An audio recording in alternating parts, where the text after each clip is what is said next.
Assalamualaikum warahmatullahi wabarakatuh. Perkenalkan, nama saya Supriyati. Kali ini saya ingin membahas tentang kekerasan seksual pada anak. Apa itu kekerasan seksual? Kekerasan seksual adalah setiap perbuatan merendahkan, menghina, melecehkan, dan atau menyerang tubuh atau fungsi reproduksi seseorang karena ketimpangan relasi kuasa atau gender yang berakibat penderitaan psikis atau fisik, termasuk yang mengganggu kesehatan reproduksi seseorang dan hilang kesempatan melaksanakan pendidikan dengan aman dan optimal. Dalam hal ini, kekerasan seksual dibagi menjadi dua. Yang pertama yaitu kekerasan dengan sentuhan, dengan menyentuh organ tubuh anak yang tidak seharusnya disentuh, terutama organ seksual anak. Meminta dan memaksa anak untuk menyentuh organ seksual orang dewasa. Melakukan penetrasi ke vagina atau anus dengan menggunakan alat kelamin atau benda lain. Yang kedua yaitu kekerasan tanpa sentuhan, seperti memperlihatkan organ seksual atau perilaku seksual terhadap anak, memperlihatkan hal-hal yang berbau pornografi terhadap anak, meminta membuka pakaian di depan orang dewasa, melakukan masturbasi di depan anak. Lalu, apa penyebab perilaku kekerasan seksual? Kekerasan seksual terjadi karena adanya konteks sosial. Nah, ada beberapa hal yang berkontribusi pada perilaku pelecehan seksual, yaitu norma-norma sosial yang membenarkan kekerasan, penggunaan kekuasaan atas orang lain, konstruksi tradisional maskulinitas, subjugasi kekuatan atau kekuasaan terhadap perempuan, sikap diam terhadap kekerasan dan pelecehan, dan yang terakhir adalah menonton secara daring konten yang mengandung pornografi. Lalu, apa saja gejalanya? Berikut ini gejalanya. Mimpi buruk tanpa dapat dijelaskan penyebabnya, perhatian mudah teralihkan dan lain yang melamun, terdapat perubahan pada pola makan, mood yang tidak stabil, rasa ketakutan dan tidak aman, memberikan kode-kode tertentu seperti pembahasan tentang bagian tubuh terutama organ vital dan masalah seksual, menulis, menggambar atau bermain dengan hal-hal yang berhubungan dengan masalah seksual, berpikir dirinya kotor atau jahat, tiba-tiba muncul perasaan takut terhadap orang lain, menunjukkan perilaku seksual dengan orang dewasa. Untuk anak yang lebih besar, perilakunya tiba-tiba mengalami seperti anak kecil, yaitu mengompol, menggigit jari, dan lain-lain. Dan yang terakhir adalah menolak membuka baju dan pakaian saat mandi.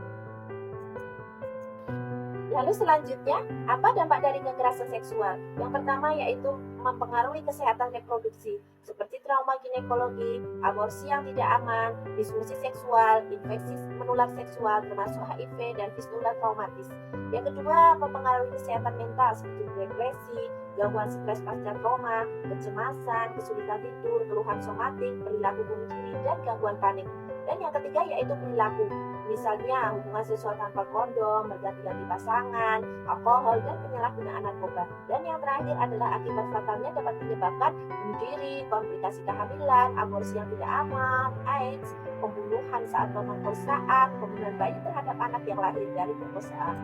Lalu, bagaimana dengan cara penanganan kekerasan seksual itu? Adapun caranya adalah dengan proses pengobatan yang dapat dilakukan guna mengatasi trauma pada korban, yakni memberi rasa aman, jangan biarkan korban menyalahkan diri sendiri atas kejadian yang menimpa. Dan yang terakhir, minta bantuan psikolog atau psikiater. Lalu bagaimana pencegahannya? Kekerasan seksual pencegahannya bisa melalui kolaborasi anggota komunitas di berbagai lapisan masyarakat seperti di rumah, lingkungan sekitar, sekolah, lingkungan keagamaan, tempat kerja, dan lingkungan lainnya. Setiap orang berperan dalam mencegah kekerasan seksual dan menegakkan norma-norma rasa hormat, keamanan, kesetaraan, dan membantu orang lain. Faktor protektif dapat mengurangi kemungkinan terjadinya tindakan kekerasan seksual. Sudah seharusnya faktor tersebut ada pada tingkat individu, relasional, komunitas, dan masyarakat. Ini termasuk keluarga atau tempat pengasuhan, kesehatan emosional dan keterhubungan, penghargaan akademis, empati dan kepedulian terhadap pengaruh tindakan seseorang. Lalu, apa tips untuk menghindari kekerasan seksual itu? Yang pertama, jangan memberikan kepercayaan sepenuhnya pada orang yang baru kamu kenal. Yang kedua, hindari obrolan yang berbau seksual. Ketiga, menguasai ilmu bela diri dasar untuk melindungi diri sendiri. 4. Berani bersikap tegas. 5. Memiliki sikap percaya diri. Dan keenam, bila perlu, persiapkan alat pelindung diri seperti semprotan cabai atau alat sembuh.